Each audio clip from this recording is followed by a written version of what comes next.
আসসালামু আলাইকুম, সবাইকে শুভেচ্ছা জানাচ্ছি। মাসুম মাহবুব দেখছেন ওপেন দ্য ইউটিউব চ্যানেল এবং মাসুম মাহবুব ফেসবুক পেজ।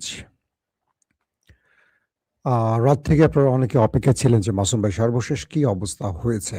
হুম, জি, যারা যেই প্রান্ত থেকে অপেক্ষায় আছেন আমি দেখতে পাচ্ছি আপনারা কমেন্ট করছেন, সেই কমেন্টগুলো আমি পড়ছি। এটা কে লিখছে? এটা আবার এটা তো আমার লেখা না, এটা অটোমেটিক এখানে আসছে কিভাবে?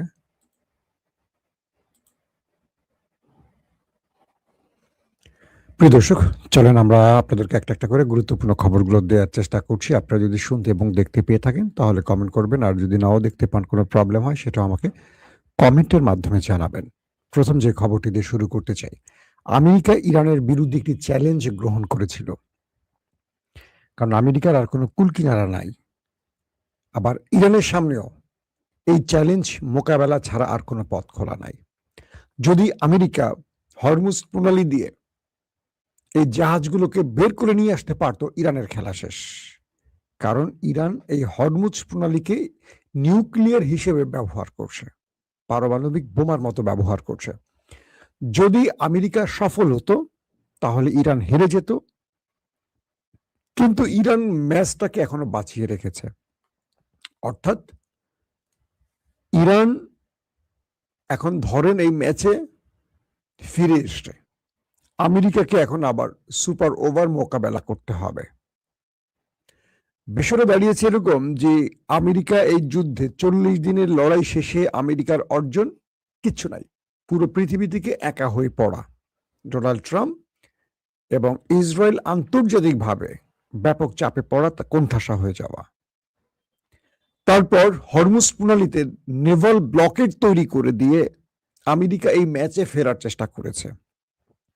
সেখানেও পৃথিবীর অন্য কোনো দেশ আমেরিকার পাশে এসে দাঁড়ায়নি এবং ইরান আমেরিকার চোখের সামনে দিয়ে তার খেলা চালিয়ে গেছে।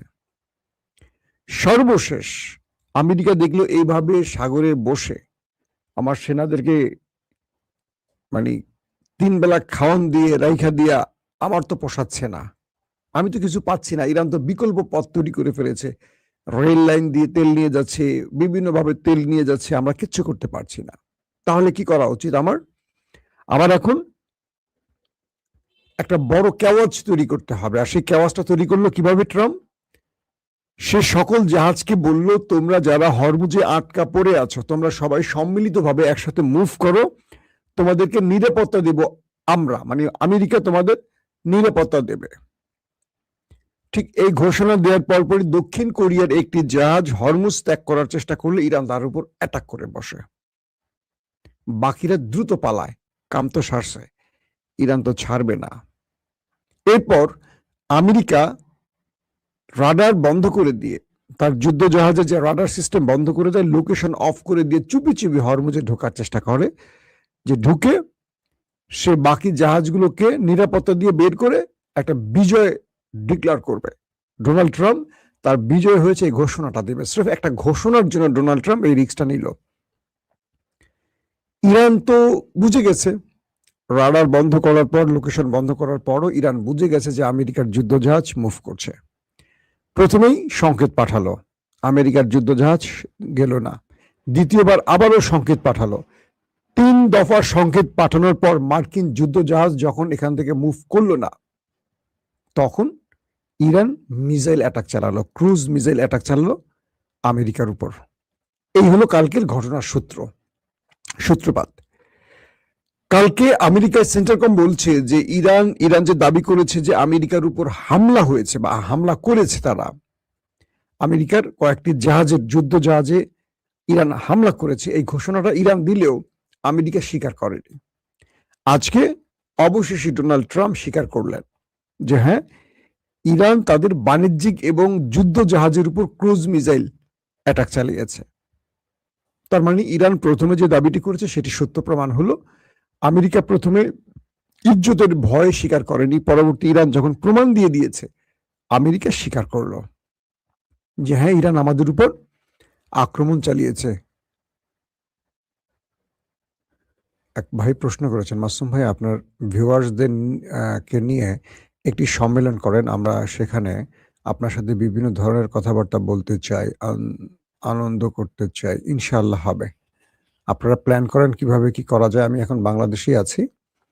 আপনারা প্ল্যান করেন। নিজেরা বিভিন্ন কোরাম করে দেখেন। ভালো হয়। বিভিন্ন প্রশ্নগুলো নিয়ে আমরা কথা বলতে পারি। আরো অনেক থাকবে আমাদের সাথে। দর্শক, এরপরে যে বিষয়টি তৈরি হয়েছে যে রাতে ইসরায়েল ঘোষণা দিয়েছে আগামী 24 ঘন্টা, মানে রাতে, এটা কিন্তু 24 ঘন্টার অর্ধেক টাইম পার হয়ে গেছে। ইসরায়েল বলছে যে আগামী 24 ঘন্টার মধ্যে আমেরিকাকে সাথে নিয়ে ইরানে হামলা করবে তারা। তার মানে আজকে বড় রকম আক্রমণ হতে যাচ্ছে ইরানে। যেহেতু তারা বলছে, নেতাকাকুর দেশটি বলছে আগামী 24 ঘন্টা, তার মোটামুটি 10-12 ঘন্টা পার হয়ে গেছে। তো আমেরিকাকে নিয়ে তারা বড় রকম আক্রমণ করবে। তাদের গণমাধ্যমগুলো বলছে যে ইসরায়েল ইরানে আক্রমণের জন্য সকল প্রস্তুতি শেষ করেছে। এখন ডোনাল্ড ট্রাম্পের একটা গ্রিন সিগন্যাল পেলেই অ্যাটাক শুরু। তো এই পরিস্থিতির মধ্যে ইরান তার গোয়েন্দা মারফত যে তথ্যগুলো পেল, সেখানে বলা হয়েছে যে আরবের একটি রাষ্ট্র থেকে ইরানে বড় রকম অ্যাটাকের পরিকল্পনা চলছে এবং আরবের ওই রাষ্ট্রটি আমেরিকাকে বারবার চাপ দিচ্ছে যুদ্ধের জন্য, ইরানের সাথে যুদ্ধটা আবার বাঁধাবার জন্য। আর সেই দেশটির নাম আরব আমিরাত। ইরান যখন জানলো রাতে সেই দেশটির মধ্যে ব্যাপক রহস্যজনক মুভমেন্ট হয়েছে, প্রচুর মার্কিন যুদ্ধ বিমান ওঠানামা করেছে, ড্রোন ফ্লাই করেছে, রিফুয়েলিং ট্যাঙ্কার মুভমেন্ট করেছে, সেনারা এক ঘাঁটি থেকে এক ঘাঁটিতে মুভমেন্ট করছে এবং একটা বড় অ্যাটাকের পরিকল্পনা চলছে, এটা কিন্তু ইরান প্রতি মুহূর্তে জানছে। যে খবরগুলি আমি আপনাদের দিয়েছি, তার মানে ইরান তো জানে। আমি যদি জানি, ইরান জানে না? এই খবরের ভিত্তিতে ইরান হরমুজ প্রণালীতে একটি রেখা টেনে দিয়েছে। আমি কালকে রাতে আপনাদের দেখিয়েছি, লাগলে এখন আবার দেখাবো। ইরান ঘোষণা করেছে যে হরমুজ প্রণালীর এই সীমানার মধ্যে কেউ প্রবেশ করবে না। আপনারা আমার স্ক্রিনে দেখতে পাচ্ছেন। এই যে আপনারা হরমুজ প্রণালীর যে ম্যাপটা দেখছেন, সেই ম্যাপে দেখেন দুদিকে দুটো মেরুন কালারের বার দেয়া আছে, দাগ দেয়া আছে। ইরান এই অঞ্চলটুকু তার ঘোষণা করে বলছে এখানে কেউ প্রবেশ করবে না এবং এই জোনের মধ্যে যারাই প্রবেশ করবে তারা আক্রান্ত হবে। এরই মধ্যে একটি পাশ আছে, আপনারা দেখবেন, আরব আমিরাতের অঞ্চল, আর বাকিটা হলো ওমান এবং ইরানের। আরব আমিরাত এই অঞ্চলের কোনো একটি ফাঁক গলিয়ে গোপনে তেল বিক্রির কাজ চালিয়ে যাচ্ছিল, যেই নিষেধাজ্ঞাটা ইরান দিচ্ছিল সেটাকে অমান্য করে। তারপর ইরান যেই কালকে রাতে মুভমেন্ট এবং আরব আমিরাতের বিশ্বাসঘাতকতার যে অবস্থাগুলো বুঝতে পেরেছে, তার ভিত্তিতে ইরান আরব আমিরাতে কয়েকটি গুরুত্বপূর্ণ শহরে, ফুজেইরা সহ কয়েকটি গুরুত্বপূর্ণ শহরে মিসাইল অ্যাটাক চালায়। এবং আমরা যখন দেখেছি যে এই মিসাইল অ্যাটাকের পর আরব আমিরাতের শুধু ফুজাইরা না, আরো কয়েকটি শহরে অ্যাটাক চালিয়েছে ইরান, মিসাইল অ্যাটাক। আরব আমিরাতের বেশ কয়েকটা তেল কূপ বা তেল কেন্দ্র, তেল প্ল্যান্ট যেটা বলি, আগুন জ্বলে যায় এবং সেখানে আমরা দেখেছি দাউ দাউ করে আগুন জ্বলতে। তো আরব আমিরাতকে কয়েক দফা অ্যাটাক করার পর আরব আমিরাত বলছে যে ইরানের 4-5টা মিসাইল অ্যাটাক হয়েছে, এর মধ্যে 3টা তারা ইন্টারসেপ্ট করেছে বা 4টা তারা ইন্টারসেপ্ট করেছে, একটি সাগরে পড়েছে। এটা হলো আরব আমিরাতের বক্তব্য। মানে ইরানের কোনো অ্যাটাক আরব আমিরাতের কাঙ্ক্ষিত স্থানে হিট করেনি। কিন্তু পরক্ষণে যে ছবিগুলো ইরান রিলিজ করেছে, সেখানে দেখা গেছে ফুজেইরার একটি তেল কেন্দ্র আগুন জ্বলছে, আরব আমিরাতের গুরুত্বপূর্ণ কয়েকটা শহরে আগুন জ্বলছে। তাহলে এই অ্যাটাকগুলো কোত্থেকে এলো? যদি সবগুলো ইন্টারসেপ্টই করতে পারে, তাহলে এই দৃশ্যটা কি করে আসলো? আরব আমিরাত থেকে আমি বেশ কয়েকজন প্রবাসীর সাথে কথা বলে জেনেছি যে হ্যাঁ, কয়েকটি গুরুত্বপূর্ণ জায়গায় রাতেও বড়সড় আক্রমণ করেছে ইরান। অর্থাৎ আরব আমিরাতকে এবার ভালো রকম শিক্ষা দিচ্ছে ইরান, কারণ এই রাষ্ট্রটি পেছন থেকে ছুরি মারছে ইরানকে বারবারই। এবং আরব আমিরাতকে মেরে ইরান একটা জিনিস প্রমাণ করলো, বাকি আরবদেরকে বোঝালো, বি কেয়ারফুল, তোমরা যারাই আমেরিকার সাথে গোপনে প্রেম করছো, হ্যাঁ, গোপনে সহবাস করছো, মানে একসাথে বসবাস করছো, ওই সহবাস না আবার তো আমি কিন্তু তোমাদের খবর জানি, তোমরা কারা কারা আমেরিকার অবৈধ বাচ্চা পেটে নিচ্ছ আমরা কিন্তু জানি। সো তোমরা ইরানকে এতটা বোকা ভেবে যদি সামনে পা বাড়াও, তোমাদের পা গুলো আর থাকবে না। যে ইরান আমেরিকা ইসরায়েলকে একাই মেরে তক্তা বানাতে পারে, সে তোমাদের তো নিঃশেষ করে ফেলবে চোখের পলকে। তাই তোমরা সতর্ক হও। আরব আমিরাতকে মেরে ইরান বুঝিয়েছে বাকি আরব রাষ্ট্রগুলোকে তোমরা কি করছো আমরা সব জানি, সামনে পা বাড়ায়ও না, আসো আমরা ভাই রাষ্ট্র, ভাইয়ের মতো থাকি। এদিকে বাহরাইনে পুরো ইমার্জেন্সি ঘোষণা করা হয়েছে এবং স্কুল কলেজ যা আছে শিক্ষা প্রতিষ্ঠান বন্ধ ঘোষণা করা হয়েছে। আন্তর্জাতিক ফ্লাইট অনেক জায়গায় বন্ধ হয়ে গেছে আরবের, কারণ যুদ্ধ আবার শুরু হচ্ছে বা শুরু হয়ে গেছে। আরব আমিরাত ঘোষণা দিয়েছে তারা ইরানকে মুছে ফেলবে। ইরান বলছে ওয়েলকাম, আমি তোমার জন্য ওয়েট করছি, তো তুমি একা আসবে না, তোমার আব্বা আমেরিকাকে নিয়ে আসবা। কিন্তু আরব আমিরাতকে যুদ্ধে নামাচ্ছে কিন্তু একটি দেশ, সেটা হলো নেতানিয়াহুর দেশ। আরব আমিরাত তার ফাঁদে পড়ে গেছে এবং ধারণা করা হচ্ছে যে কোনো সময় ফলস ফ্ল্যাগ অপারেশন হতে পারে।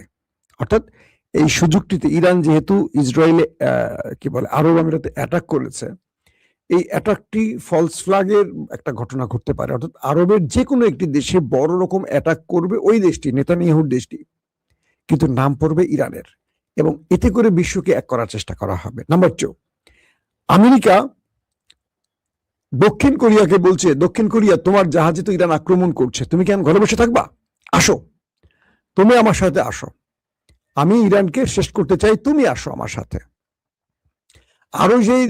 আরো যেই দেশগুলোর জাহাজ আছে আমেরিকা তাদেরকে ডাকছে। আমেরিকার উদ্দেশ্যটাই হলো যেহেতু সে একা ইরানের সাথে পারছে না, ইরান আক্রমণ করবে, মানে আমেরিকা তাদেরকে হরমুজে ডাকবে যে তোমরা আসো, তোমাদের নিরাপত্তা দেব। সেই জাহাজগুলো আসবে, আমেরিকা কেটে পড়বে, ইরান তাদের উপর হামলা করবে, তারা সম্মিলিতভাবে ইরানের সাথে যুদ্ধ ঘোষণা করবে। এটি হলো আমেরিকার মূল খেলা। আর ইরান ওই যে ম্যাপটা দেখালাম, এই ম্যাপ দেখিয়ে ইরান বলে দিছে এইটার মধ্যে কেউ ঢুকবা না, এই যে লাল দাগটা দেখতে পাচ্ছেন এই দাগের মধ্যে কেউ ঢুকবা না, এর থেকে দূরে থাকো তোমরা। রাইসুল খাইমা থেকে তোমরা সব দুবাই পয়েন্টে গিয়ে বসে থাকো, এর মধ্যে তোমরা আসবা, খবর আছে। এবং বাকি জাহাজগুলো রাইসুল খাইমা থেকে চলে গেছে। এখন এই পরিস্থিতির মধ্যে আমেরিকা এখন পর্যন্ত সফলতা পায়নি। দক্ষিণ কোরিয়াকে ডাকছে, দক্ষিণ কোরিয়া এখনো প্রত্যুত্তর আমেরিকাকে দেয়নি। বাকি দেশগুলো আমেরিকার ডাকে ইরানের বিরুদ্ধে যুদ্ধ করবে কিনা এখনো কনফার্ম না। এরই মধ্যে ডোনাল্ড ট্রাম্প বিশাল এক পোস্ট করেছেন, সেখানে ইরানকে মানচিত্র থেকে মুছে ফেলার ঘোষণা দিয়েছেন। বলছেন আগামীকাল সকাল থেকে ইরান নতুন পৃথিবী দেখবে, যে পৃথিবী অন্ধকার পৃথিবী। ট্রাম্প বলছেন ইরানকে পুরো মানচিত্র, বিশ্বের মানচিত্র থেকে মুছে ফেলা হবে। তারা মার্কিন জাহাজে আক্রমণ করেছে, বাণিজ্যিক জাহাজে আক্রমণ করছে, এটার পরিণতি কি তারা জানবে। আবার ইসরায়েলও বলছে 24 ঘন্টার মধ্যে তারা ইরানে আক্রমণ করতে যাচ্ছে। তো সবকিছু এইটুকু বলে দেয়া হচ্ছে যে যুদ্ধ আবার শুরু হয়ে গেছে।